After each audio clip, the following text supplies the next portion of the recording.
Are you ready? Yeah. Okay. So tell us about you. What's your name and what are you working on?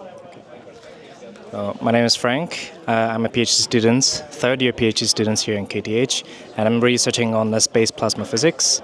So for those who are interested in space, my field might be for you.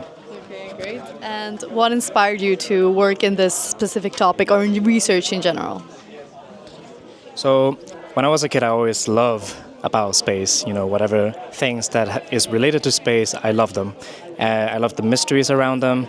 I love the beauty of it. Seeing all these cosmological photos.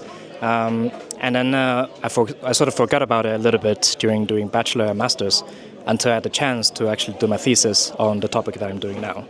And yeah, that sort of bridged me into doing a PhD, and now I'm researching in space business. What do you think has been like one of the most challenging things you've had to face during your PhD? I can imagine there's a few. Yeah, this might not be conventional from what people have heard about PhD, but it's the flexibilities. There's so much flexibility doing a PhD here in KTH that I actually feel a bit too free and don't know how to manage my time. So the first 2 years I was procrastinated quite a lot. I thought it was okay. The professors trust me with full content until I realized, maybe I need to do something and I need to manage my time correctly. So I would say that is the biggest challenge, to manage yourself, so to speak. And what do you think one of the most rewarding thing has been? Getting that paper published. That is one of the most rewarding one. When your scientific study and discovery has been approved by a huge committee and later on getting published on a journal.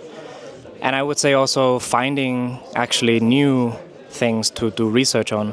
Of course, professors will, or your supervisor has given you some framework what you would do in the upcoming 4 years. But when you have found something real, to actually do a research on your own, which was what I did a month ago actually. And my supervisor gave me a thumbs up that, yeah, this can be a standalone study. Go ahead, you have the green light. That was also rewarding, feel like I'm independent, so yeah. What do you think is a common misconception about doing a PhD? So common, at least misconception for PhD in Stockholm is that it's not as horrifying as what you would thought. Maybe you have heard about PhDs in the US, in UK, and in Australia, and these stressful environments where you need to fight for your fundings, where you're basically slaves of the professors. Well, in some cases you're kind of true, but you're also a slave of your own, right? But in KTH, because it's a working contract, you're employed. Not by the university, by the government. So you have access to all these benefits and you're expected to use all the workers' flexibility and benefits. So you have the right to your own time and basically the freedom that you should have as a worker. And that's, I would say, the biggest misconception about people on PhD. Okay, and how do you stay motivated during hard times doing your research? Or what tips could you give to incoming PhD students? Yeah, motivation, I would say just, think about why you started. Assuming, you started a PhD because you truly love the field. You're in the forefront of doing a research, contributing to the field that you have so much love for. That is the biggest motivation for me, at least. And it's stimulating, of course, to, solving problems, solving questions.